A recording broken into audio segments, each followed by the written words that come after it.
Welcome to the Covenant Podcast. The Covenant Podcast exists to equip listeners with theological content from a 1689 Baptist perspective.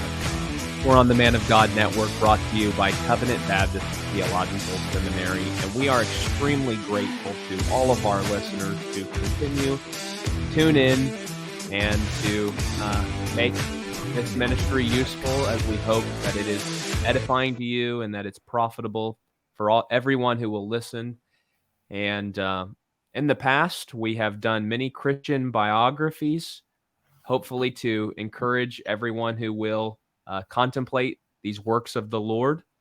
And in today's conversation, we're going to have a similar conversation with Dr. Ian Shaw on Leslie Land. But before we jump into the biography part of this conversation, Dr. Shaw, welcome to our show. Thank you. Yeah, it is our great privilege to have you on for the first time. And it's normally our practice that if we've never had someone on our show, we ask them to just begin by introducing themselves. So since you fit that description, Dr. Shaw, since you've never been on our show before, would you simply begin our conversation by introducing yourself to our audience? Thank you very much. Well, it is a great privilege to join with you today. I live just north of the old city of York in the north of England. That's where I am today. And we're in fellowship with a good church in York, and we're helping to plant a church in a small town near to where we live. I'm a retired social scientist, and so most of my work has been teaching and doing research and writing in the university world all through my career. And I've had the privilege of spending time in universities in a number of countries, in England and Wales, in Hong Kong, Denmark, Norway, Singapore, short time in Italy as well. But I now try to write more directly for Christians.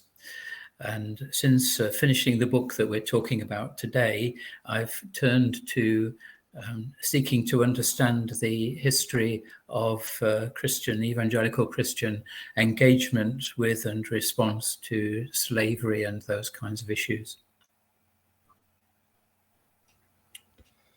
Well, Dr. Shaw, it is a delight to have you on the Covenant Podcast today. And as we begin to transition into the bulk of our discussion, we're going to be talking about Leslie Land's life and ministry. That's going to be the bulk of our conversation with you. And you've happened to write a book about Leslie Land. So we would consider you a subject matter expert on Leslie Land's life and ministry. So maybe as we transition our conversation into his life and ministry, would you be willing to give our listeners an overview of the book that you've written about those subjects, maybe what the book is about? We'd love to hear an overview about what the book is about and what you hope to accomplish with the book, and maybe even some of the background details about what inspired you to write the book would be useful to our listeners. Yes, I'd be very happy to do that. I'll show a copy of the cover of the book.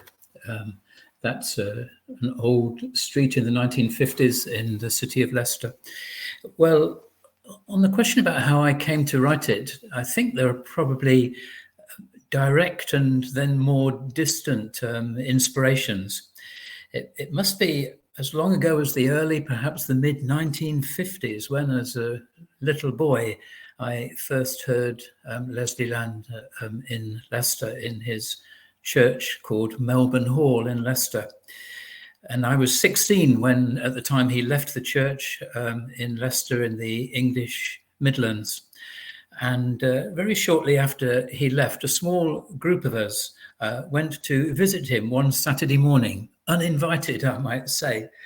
I'd never been in his house before.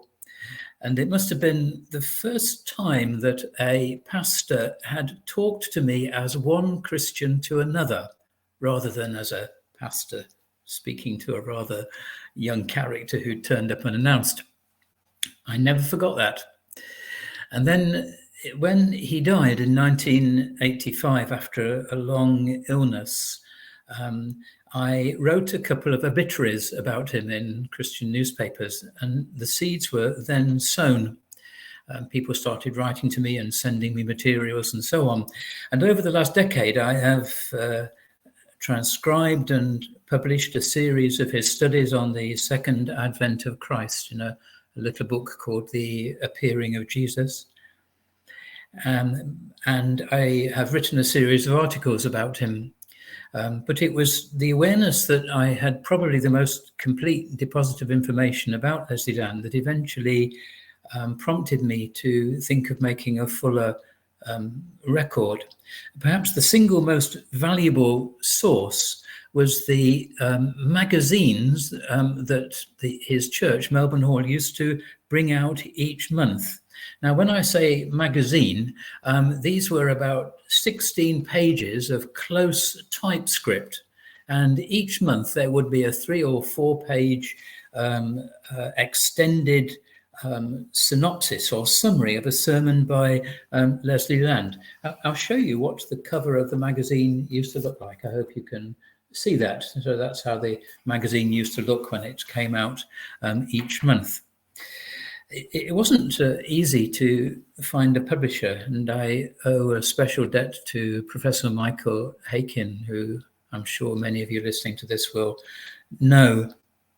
And I think this is partly because I'm not a historian, but I think we have yet to see an adequate account of the remarkable growth of a reformed understanding of the Christian faith that took place from the middle of the last century and which continues to spread in other parts of the world at present.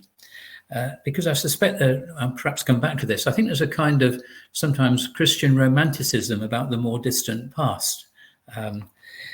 The book itself is in 2 halves. The first half is an account of his life and his ministry, and of his friendship with Dr. Martin Lloyd-Jones, which I may come back to. The second half of the book has about 16 of these extended accounts, summaries. Can't really call them summaries; they're too long for that. But the text that he chose to put in the magazine for his sermons, and that's how the book is made up. Thank you for beginning to introduce our subject as we are going to be talking about Leslie Land. I suspect that some of our listeners, especially our American audience, may have never heard of Leslie Land. So we are thankful that you have taken the time to write a book on this person of God. And we ask now that for the next part of our conversation, you would provide us with a biographical sketch of Leslie Land. You said that part of your book includes some of that information. And in our last answer, you began to talk about how you compiled some of this information yourself. So would you give us a biographical sketch now of Leslie Land? Yes, actually, this is not as easy as it sounds to do that in an adequate way. The facts, as much as we know them, are fairly readily told, and I do tell that story in the opening pages of the book. But tracing his life is rather like a jigsaw puzzle with many missing pieces. Here are 1 or 2 facts about him. He was brought up in a county called Derbyshire. If you would look at it, you'd probably think it's pronounced Derbyshire, but Derbyshire. And it's an English county, almost next door to Leicestershire, where I was brought up. And he went to Christ College, Cambridge, for his first degree. And this is what it says about him in the admissions book for Christ College, Cambridge. I'll read it. William Leslie Land, born the 20th of January, 1903, at Wirksworth. That's a town in Derbyshire. Son of Samuel Land, retired draper and outfitter, kind of in the tailoring business, you might say. educated at the grammar school Wirksworth, admitted to Christ College, Cambridge, 1st of March 1921. Well, that's bare bones of that. I do have a little bit more information that I talk a bit about in the book, which I gained by looking at old census records, the 10-yearly census. And he became initially a science teacher. That was his discipline at university. He became a science teacher at a private college on the south coast of England, and quickly rose to be headmaster of that school when he was still in his 30s. And in the late 1930s, he began a long correspondence with Dr. Martin Lloyd-Jones, who had at that time just taken up his ministry at Westminster Chapel in London. And Martin Lloyd-Jones also came to his school, spoke at the annual school meeting for him. But then Leslie Land left the college just after the Second World War.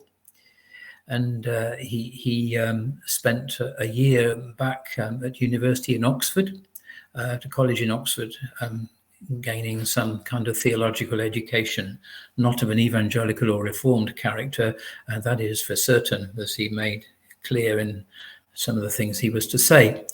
After a brief spell at a church on the south of England, he was called to Melbourne Hall, Leicester in 1947. He stayed there for 14 years until the end of 1961, by which time I suspect, I'm not 100% sure, but I think he had already was seeing the early signs of a serious degenerative illness.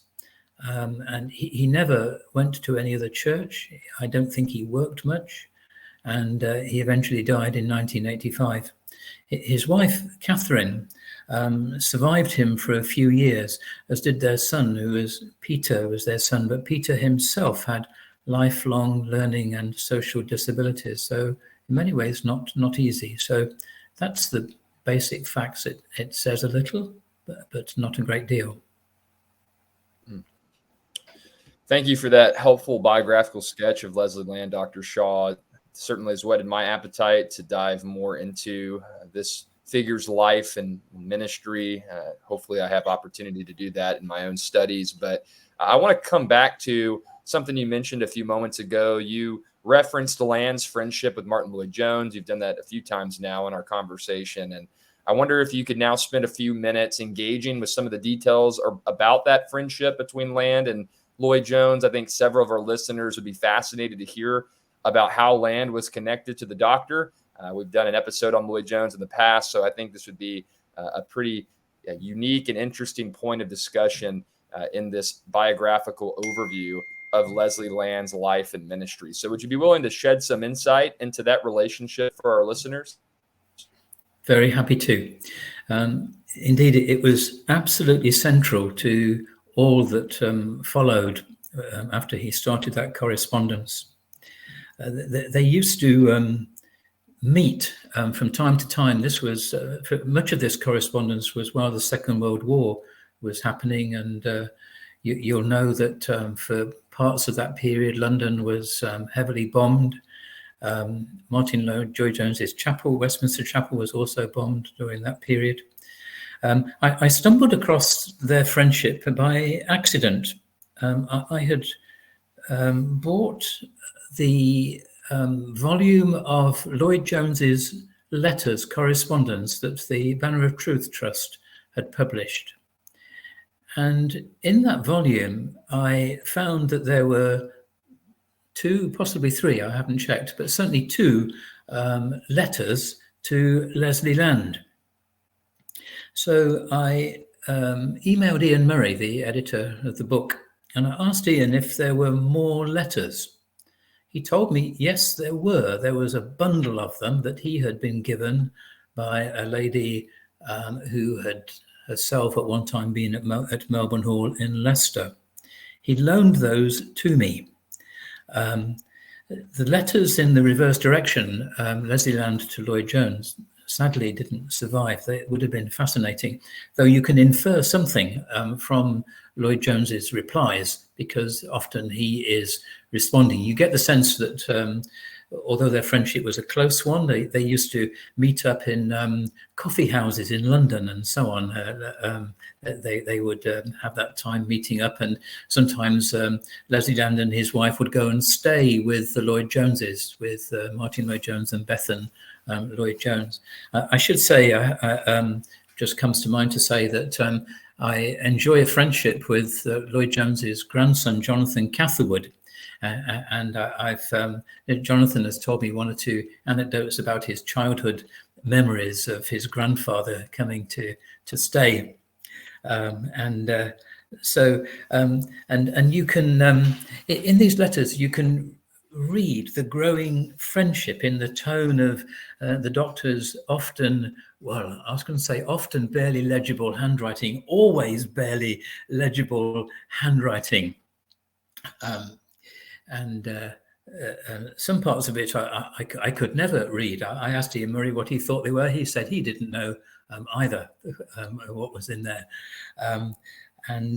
But you can tell gradually they're quite formal letters, but Lloyd-Jones begins to relax a little in how he addresses Leslie Land. He never calls him Leslie, he never gets that informal, but the most informal he gets is to call him my dear Land. So that's the level of it. It's clear from that Leslie Land had this growing conviction that God was calling him to the ministry. And the letters trace that. And then when he finally went to Melbourne Hall in 1947, Martin Lloyd-Jones spoke at the induction. I suspect the people at Melbourne Hall didn't have a clue who Martin Lloyd-Jones was, because in the first report of the induction, Melbourne Hall, whoever wrote it, says that Mr. Jones spoke at the induction. Well, I should say Melbourne Hall in Leicester continues to this day to exercise a faithful minister. There's a man called Peter Mackenzie who's minister there now. Right there in the heart of Leicester, the most ethnically diverse city in the UK. So that's really very encouraging. But that's about the friendship. And as I said earlier, he would often in the summer when the doctor was on holiday in August, he would get Leslie Land down to preach for him for quite a number of years. That's helpful to learn about the relationship between Leslie Land and Martin Lloyd-Jones. And if our listeners want to learn more about this friendship, of course, we would encourage them to pick up your book, which is already out or will soon be published by Hesed and Emet, H&E Publishing. So we'll link to that in the show notes. We want you to have access to that if you are interested. But Dr. Shaw, you have begun to talk about some of the challenges that Leslie Land faced in his life, including some of the physical afflictions that he endured and his family endured. Our question to you was, what challenges did Land face throughout his life? So you can flesh that out more now if you want to. And more specifically, what lessons can we draw from the way that Land faced these challenges that he endured? Yeah, thank you for asking me that question. There certainly were challenges of as you just said, of a personal and family nature, and those that, for want of a better word, we can perhaps call ecclesiastical. Even at this distance in time, I'm aware that, not knowing exactly who might see this video, and I want to be careful in how I express this, but even at this distance, I think that there is perhaps some evidence that the elders at Melbourne Hall at the time, 1947, over 76 years ago, thought that they were bestowing something of an honor on Leslie Land to call him to the ministry, and that they seemed somewhat rebuffed when he said to them he would go away and pray as to whether he should accept the call. I got that anecdote from somebody who knew Leslie Land personally, and was quite close to him. And I think as well, there is evidence which I can draw on more directly from my own early memories. When he left, I'd become a Christian only within the last 12 months. But I think that it is fair to say that there were at least one or two in the leadership of the church at Melbourne Hall who never quite accepted him, who never quite accepted his ministry, I should say, I mean by that. And that he may well have encountered indifference or even a modest hostility to some. I remember I was in a young people's organization in the church, and the man who ran that organization was one of the elders. And I have a clear memory of something that man said to me about Leslie Land, which very clearly indicated, at the very least, a significant lack of respect for Leslie Land. And in his final letter to the church, which was printed in the magazine, he felt he should say this, and I quote, "I have not shrunk from passing on to you the whole counsel of God. I have sought to emphasize none other loyalty than Christ and his word. It would be foolish to imagine that everyone in so large a fellowship is with me in the strong evangelical position I have sought to maintain." There's another incident as well. Well, not an incident, something else he said in a different context, which also suggests this. Melbourne Hall was, although not formally part of the Baptist denomination, the Baptist Union in the UK, nonetheless, at that time, aligned itself very strongly and saw itself as part of the Baptist Union. The Baptist Union at that time was, it's no exaggeration to say, it was riddled with theological liberalism, and a significant number of faithful men were to secede from that denomination in the 3, 4, 5, 6 years after Leslie Land left Melbourne Hall. So there's that sense there, because on one occasion he speaks and he says of himself, he says, "I'm happy to call myself a Baptist in that I believe in the baptism upon profession of faith. But," he says this, "it is far more important for him," I'm paraphrasing, I don't have the quote in front of me, "it's far more important for him that he should have fellowship with like-minded evangelical Christians. And if it was a Baptist church that didn't minister and hold to that, he'd have nothing to do with it."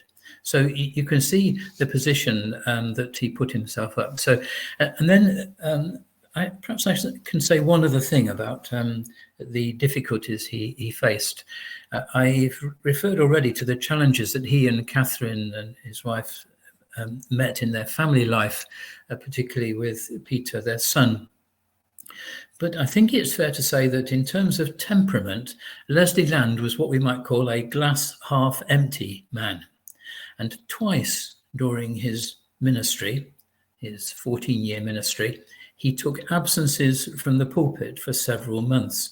I should say, in the context of this, this was a period when Leslie Land did virtually all of the ministry in the church, and it's a very big church, very big church.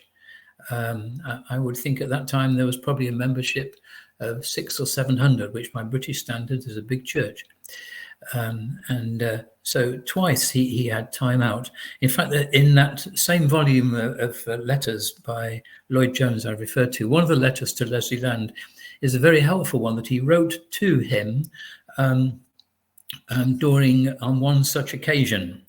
I quote that in the book, and it's in full in Ian Murray's edited volume. It's a very helpful letter to read for anyone who's facing stress and depression and so on in the ministry.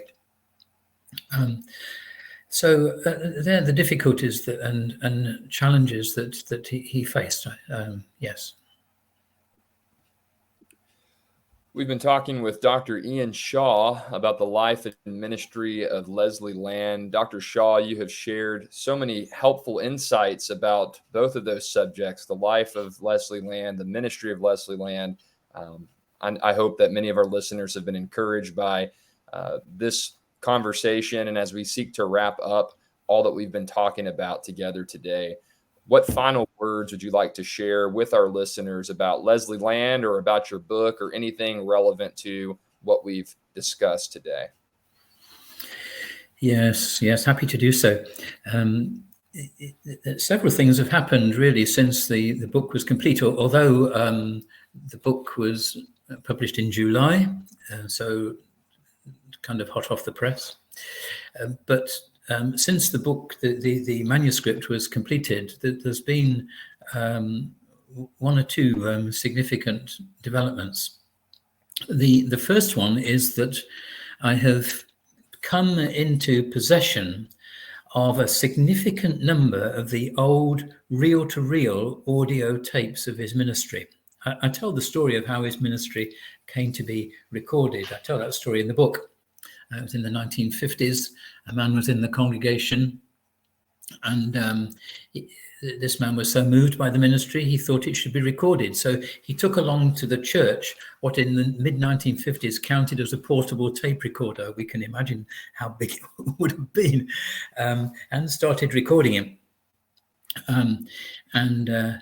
I have already had the majority of those tapes digitized. And the man who digitized them for me, a man in the city of Bristol, told me that the quality of the tapes from the 1950s has been maintained far better than audio tapes from the 70s or 80s or so on.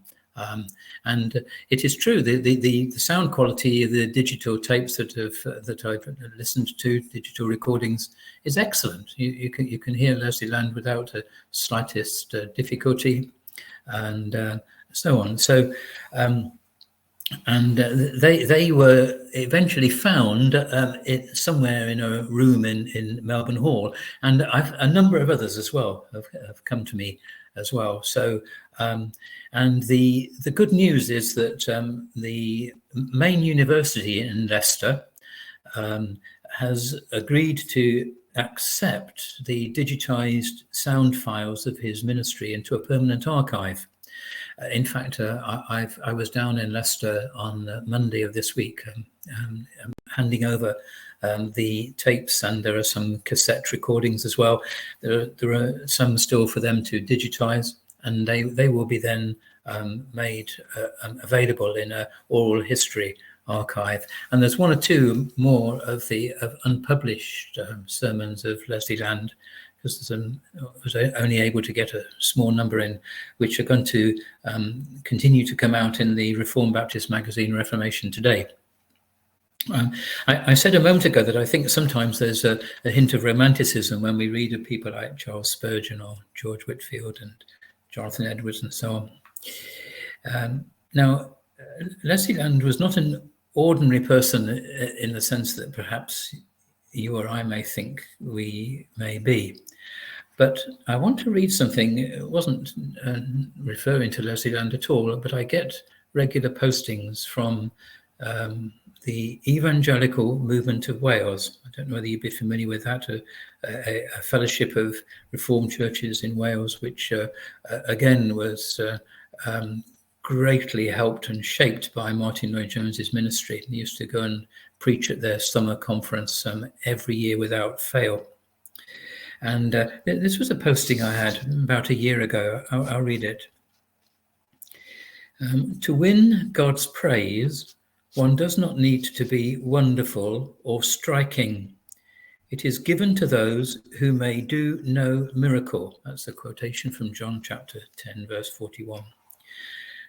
To those who trust him when everything is dark, to those who keep their faces toward the morning, to those who through headache and through heartache quietly and doggedly do their appointed bit, to those who help a brother or sister by the way, to those who look for a city which has foundations. Well, Leslie Land had exactly that kind of faith. I was asked recently if I had a favorite quotation from Leslie Land. I said, no, I don't think I have one favorite quote, but one can hear, I think, a recurring hallmark throughout his ministry when he says this, and I'll close with this. I know that it is not easy or pleasant to have to say these things, and it does not make for popularity, but faithfulness, not popularity, will count in the day of Christ. Thank you. Dr. Shaw, it's been a joy having you on the Covenant podcast today. This was a very uplifting and insightful episode, and just thank you for all of your scholarship that you've devoted to Leslie Land, and we wish you nothing but the absolute best as you continue to press on in service to Christ Church. Thank you. Can I just say, if anyone were to approach you, who'd heard this and said they wanted to ask me a question arising out of this, I'm quite happy for you to pass on to whoever it may be my email address and for them to get in touch with me. I'd be very happy to try to respond. Thank you so much. I'm sure that would be greatly appreciated by those who'd be interested in contacting you. And to our listeners, we, of course, want to thank you as well for your continued support of the Covenant podcast. We hope you were blessed by today's episode. And until next time, we wish you grace and peace in the Lord Jesus Christ. God bless.